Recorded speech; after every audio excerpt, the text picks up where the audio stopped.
মাস 10 দিন গর্ভে ধরে প্রসব যন্ত্রণা সহ্য করে, 10 মাস 10 দিন গর্ভে ধরে প্রসব যন্ত্রণা সহ্য করে করেছেন যে মা জন্মদান।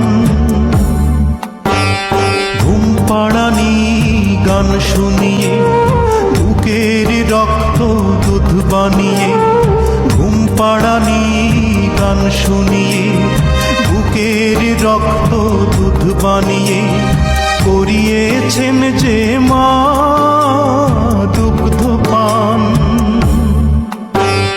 যে মা ছিল বাড়ির রানী, সে মা হলো কেন চাকরানী?